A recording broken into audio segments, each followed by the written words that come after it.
porque a las 9 tenemos la clase de matrimonios con un buen tema que vamos a estar reflexionando. Gracias a Dios, hermanos, de verdad que nos ha permitido tener un día muy bendecido.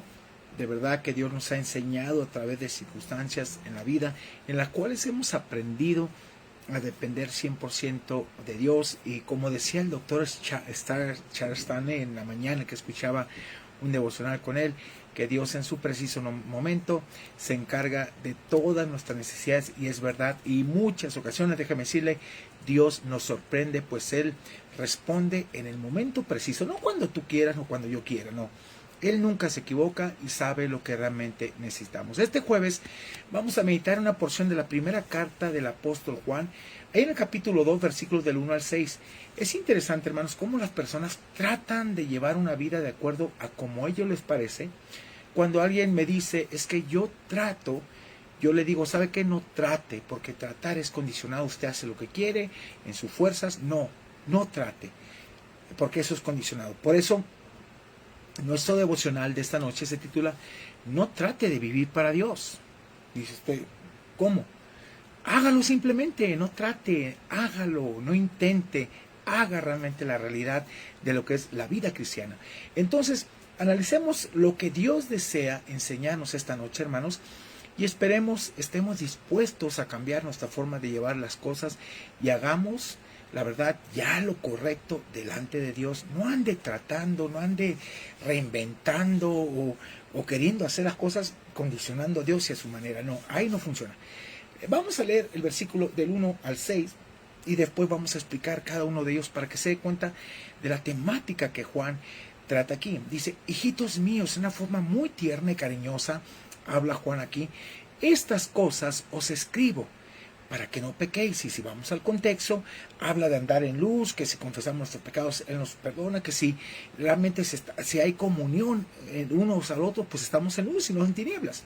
Dice, estas cosas os escribo para que no pequéis.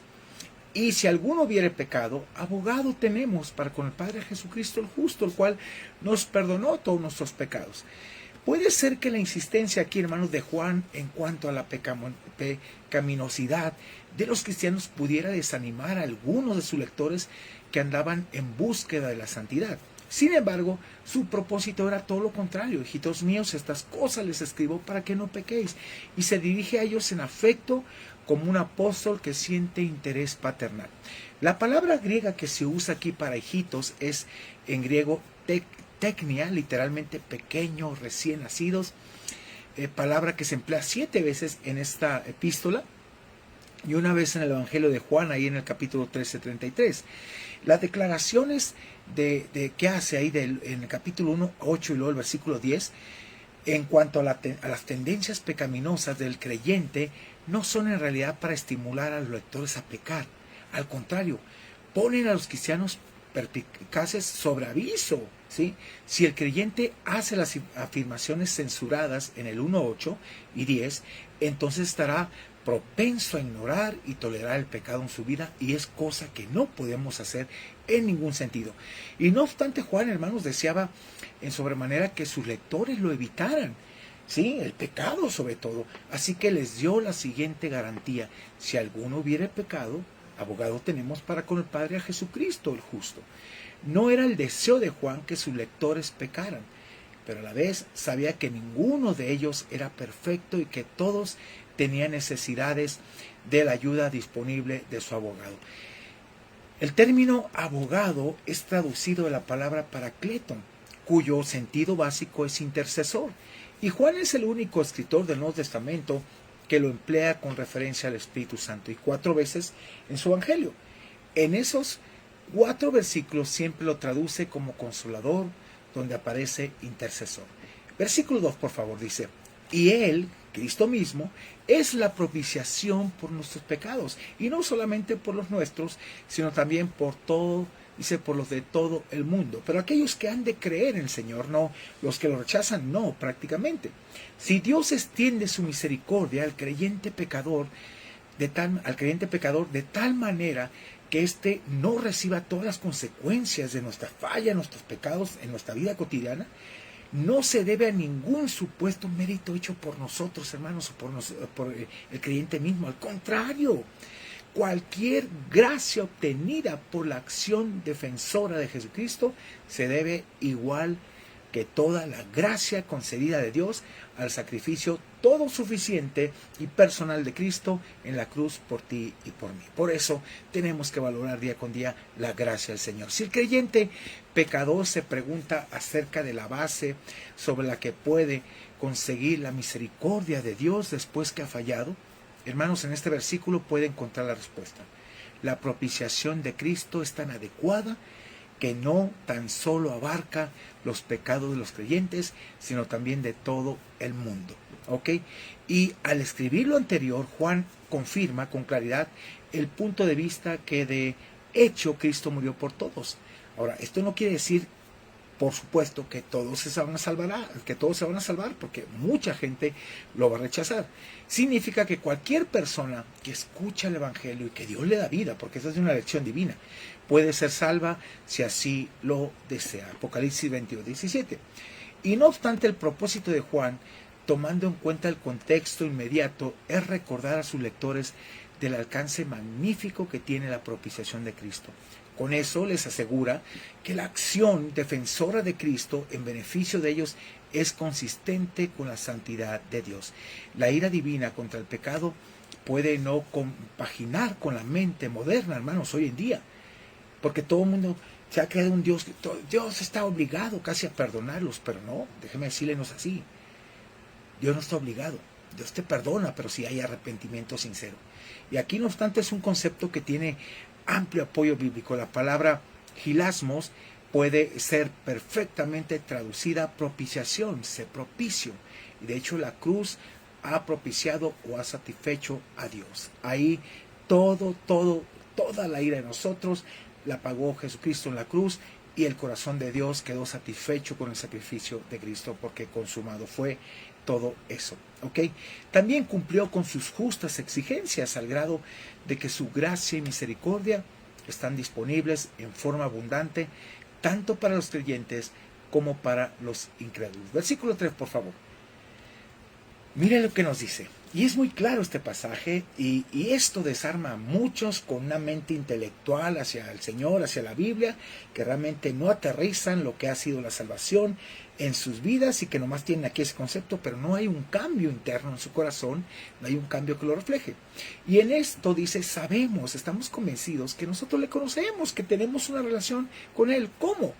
Si guardamos sus mandamientos. Pero cuando usted empieza a estar, pues, justificando, ay, pastor, ¿quién es santo? Pues lee tu Biblia, o no sé qué Biblia, lea la de Reino Aventura, o la Biblia Patito, pero perdóname, ¿sí? Pero si tú lees la Biblia, aquí nos dice que si tienes una relación con Él es porque le conoces, si guardamos sus mandamientos. Ay, pastor, ¿quién es perfecto? Y siempre justificándose para no madurar. ¿Qué problema hay con esa palabra perfecto? Tiene que ver con madurez. La palabra santidad, tienes que ser santo, porque sin santidad nadie verá al Señor. ¿Sí? Es increíble cómo nos justificamos. Mire, para quienes desean determinar si su experiencia de comunión con Dios les había conducido a conocerlo en forma personal, Juan dio una sencilla prueba. Dice, y en esto sabemos que nosotros le conocemos, que tenemos una relación con Dios, si guardamos su mandamiento, los ponemos por práctica, es lo que está diciendo. Y este versículo contiene las primeras dos de 23 veces que Juan emplea la palabra ginosko, traducida aquí sabemos y conocemos por experiencia. Y en esta epístola un sinónimo oída aparece 6 veces en algunos versículos como característica del estilo juanino de escribir la palabra le. Puede referirse tanto a Dios como a Jesucristo. Sí, sabemos que le conocemos como a Dios y a Jesucristo a través de la experiencia de aplicar la palabra día con día. Para el apóstol, Jesús estaba tan ligado con el Padre que le parecía irrelevante hacer una distinción precisa entre esas dos personas de la Trinidad. La comunión es con ambos, el Padre y el Hijo, y conocer al otro. Pero la obediencia es la condición para alcanzar tal conocimiento y decir que realmente le conocemos, porque si no obedecemos, de nada sirve. También, hermanos, es el medio por el cual el cristiano puede estar seguro que ha llegado a conocer a su Señor, como guardando sus mandamientos. Y la Biblia nos dice que sus mandamientos no son gravosos. Si los haces gravosos, te parecen gravosos, es porque no los estás siguiendo y porque no los estás aplicando. Pero cuando los aplicas verdaderamente, hay un cambio. Versículo 4, por favor, dice, el que dice, ¿sí? A veces no podemos jactar de tener una relación. Yo le conozco, tengo una relación, viene la palabra ginosco de conocimiento de, a través de la experiencia, y no guarda sus mandamientos, el tal es mentiroso, y ponga atención a esta palabra. Y la verdad, cuando habla de la verdad, dice, Dios no está en él. Así de sencillo. ¿Ok? Por lo tanto, el que dice yo le conozco y no guarda sus mandamientos, el tal es mentiroso.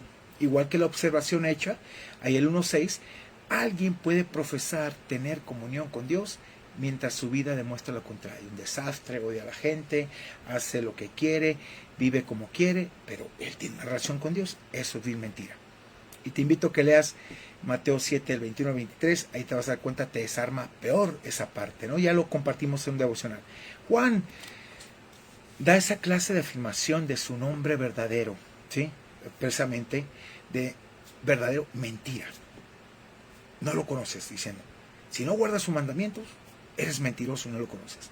Además, se puede afirmar en cuanto a esa misma persona que la verdad no está en él, Dios no está en él, y la idea es afín a las declaraciones hechas con anterioridad en cuanto a otras afirmaciones falsas. En tal clase, como en el 1.6 que habla de eso, ¿no? De jactarse, tener una relación y que ya no pecamos y no he pecado. Y ¿sabe qué dice? Realmente es un vil mentiroso, ¿no? Es una persona que se encuentra gravemente fuera de contacto con la realidad espiritual porque no vive nada, hermanos. Y por último, los versículos 5 y 6, por favor, ponga atención. Dice, pero el que guarda su palabra, la pone por práctica día con día, en este verdaderamente el amor de Dios se ha perfeccionado. Que habla de perfección aquí, hermano, va madurando en su amor con Dios, en su amor a los demás, en sus prácticas para obedecer a Jesucristo. Por esto sabemos que estamos en Él. ¿Por qué? Porque esa persona va madurando, se va perfeccionando en el amor de Dios y lo conoce a través de esa relación. Y termina el último, el 6. El que dice que permanece, y pues la palabra permanecer tiene que ver con obediencia en Él. El que dice que obedece en Él, pues hermano, sencillo, dice Juan, debe de vivir, de andar como Él anduvo. Así de sencillo. Ahí está el barómetro que necesitas. ¿Cómo mides que en verdad estás viviendo para el Señor? Bueno, estás viviendo, estás reflejando lo que Dios ha hecho y es en tu vida. Por otra parte, la obediencia a la palabra de Dios, sus mandamientos, da como resultado una experiencia rica y plena de amor divino. Y fácil, se lo voy a poner, ¿cómo guardamos sus mandamientos? ¿No? Mire, cuando algunos podemos batallar con situaciones de enojo, situaciones en las cuales tienes que refrenarte y llevar cautivo ese pensamiento. Y antes de que salga algo de tu boca, molesto por algo, te refrenas, piensas y dices, no, Señor, no va a salir nada de mi boca que dañe, o sabes que si tengo razón, pero no. Tengo que hablar con la justa respuesta, la blanda respuesta, quita la ira, más la respuesta áspera hace subir el furor. ¿Qué tengo que hacer? Calmarme ese pensamiento no correcto, lo llevo cautivo a la obediencia a Cristo, se lo entrego y empiezo a tomar lo correcto y a llenarme y obedecer de él, día con día. Por eso la expresión griega, el amor de Dios, puede referirse al amor de Dios hacia el creyente o al amor del creyente hacia Dios. A la luz de Juan 14, 21, 23, el amor de Dios hacia el individuo parece ser lo más cercano, hermanos, a lo que el escritor tiene en mente. Y en ese pasaje se le promete al discípulo obediente una experiencia especial de amor del Padre y del Hijo.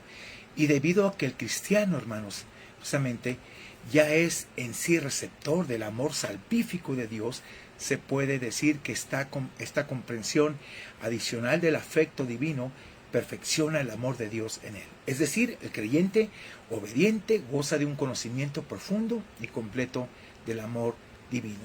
Debido a que Dios es amor, conocerlo es en forma íntima, es conocer su amor en forma profunda también. Luego Juan agrega, por esto sabemos que estamos en él. El que dice que permanece en él, Simplemente debe vivir como Él vivió y se acabó. Y en estas cláusulas Juan emplea dos expresiones: estamos en Él y permanecemos en Él. ¿Sí? Tenemos vida en Él prácticamente y estamos obedeciendo en Él, que desarrollan su idea. Y el discurso del aposento alto, ahí de Juan, en el capítulo 13 al 16, es el semillero del cual provienen estas ideas, al igual que la conexión que Juan hace, hermanos, entre la obediencia y el conocimiento de Dios. Ese concepto se deriva sobre todo de la parábola de la vid y los pámpanos. El pámpano depende de la vid. Dios no depende de ti. Nosotros dependemos de Él plenamente. La relación vid-pámpanos es una imagen de la experiencia del discipulado, hermano. Jesús dijo: en esto es glorificado mi Padre, en que llevéis mucho fruto y seáis así mis discípulos. Y el discipulado también está a la vista ahí en 1 Juan 2, del 5 al 6, cómo se observa al estudiar la referencia a la imitación de Cristo en el versículo 6. Además, el término griego que se traduce permanecer, meno, es el mismo verbo empleado en Juan 15:4, ¿sí? Que tenemos que obedecer. Sería un error equiparar el concepto de estar en Él tal como Juan lo maneja con el concepto paulino de estar en Cristo. Hermanos, para Pablo las palabras en Cristo describen la posición permanente del cristiano en el Hijo de Dios con sus privilegios correspondientes. Para Juan la clase de relación precisamente, ¿sí?, que describe es la imagen vid pámpano. Representa una experiencia capaz de sufrir una ruptura, con la resultante pérdida de comunión y de la capacidad de producir fruto. Así que aquí Juan, en 1 Juan, la prueba de que el individuo goza de esta clase de experiencia se basa en el estilo de vida de obediencia a la palabra de Dios según el patrón que nos dejó Jesucristo, no de acuerdo como yo quiero llevar las cosas, ¿ok? Y en fin, en el capítulo 2, versículos 5 y 6, desarrolla aún más el tema de la comunión del creyente con Dios. Así que el aplicar cada día su palabra nos muestra la relación tan estrecha que tenemos con el Hijo y con el Padre. Y por lo tanto estamos produciendo fruto, más fruto y mucho fruto. Ese es el propósito. Yo te pregunto, hermanos, esta noche, ¿es esto una realidad en tu vida? ¿Tienes una relación estrecha con el Señor? ¿Estás dando fruto? ¿La obediencia está de continuo en tu vida? ¿Sientes que cada día Dios limpia tu vida para que sigas dando fruto? Porque la va. Dice que todo pámpano que en Él no da fruto lo quitará, que no permanece en Él, no lo obedece, Él lo va a quitar. Y todo pámpano que en mí da fruto lo limpiará. Es el tiempo de la poda. Es el tiempo que me ha dolido. Y es el tiempo en el cual yo siento que Dios tiene que limpiar áreas de mi vida muy necesarias, pero gracias a Dios por ello, porque esa limpieza de verdad es necesaria, hermanos. Necesaria rendir nuestro corazón, nuestra mente, nuestra vida, nuestra voluntad, todo, y decirle: Señor, cincela aquello que tengas que cincelar, quita aquello que tengas que en verdad quitar. Por eso es importante. Tú solamente lo sabes si estás dando fruto, pero si no estás creciendo en la obra del Señor, no tienes ninguna relación con Él, y la verdad, Dios mismo no está en ti. Así que te invito a que reflexiones esta noche. Gracias por todos los que han conectado. Brenda, Marta, Alfredo, Adriana, Geno, un saludo, que Dios les bendiga. Mi esposa también, que Dios les bendiga.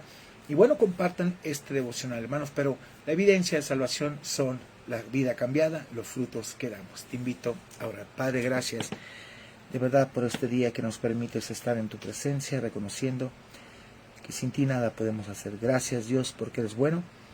Gracias, Dios, por tu misericordia. Y gracias, Dios, por tu bondad. Te alabo, te bendigo, te exalto y te suplico que tomes el control absoluto de nuestra vida. Nos ayudes a entender más tu palabra y ponerla por obra. Te amo, Señor, te bendigo y te doy gracias por permitirnos cambiar y transformar, pero solamente a través de tu poder, no nuestras fuerzas, y darnos la oportunidad de ser diferentes. Te alabo, te exalto y te doy gloria y honra, porque eres digno. En el nombre de Cristo Jesús. Amén y amén. Bien, mis hermanos, soy el pastor Roberto Zamora, Iglesia Bíblica Amar. Recuerde que los jueves subimos un poquito antes porque tenemos la clase de matrimonios. Si tú quieres esta clase de matrimonios, donde vemos temas muy relevantes, bueno, mándame un WhatsApp al 2223 81 1173, te mando la liga para que te puedas conectar. y en verdad, hermanos, podamos edificar nuestro matrimonio en la roca. Pronto vamos a subir la información donde estaremos dando conferencias en Tasquillo, diferentes temas muy relevantes que nos han pedido, vamos a desarrollarlos y que Dios en verdad, hermanos, toque los corazones. Los que quieran ir, no está caro el campamento, son 4 días, 25, 26, 27 y 28 de julio, pero son unos días muy, muy bendecidos y especiales. Así que, hermanos, les voy a subir la información para que usted aparte directamente su lugar, haga su transferencia, quiera ir, y allá nos vemos primeramente Dios. Gracias, que Dios le bendiga.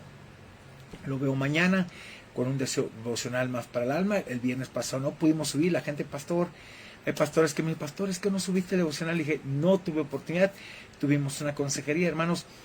Eso también es a lo que nos dedicamos. Dios nos llama a eso y bueno, a veces se nos van las horas, pero es un privilegio poder estar compartiendo contigo la palabra de Dios. Así que si quieres la liga con toda confianza, ahí al teléfono 22 23 81 11 1173 y te la mandamos inmediatamente. Dios te bendiga, excelente noche y te veo mañana primeramente Dios. Gracias.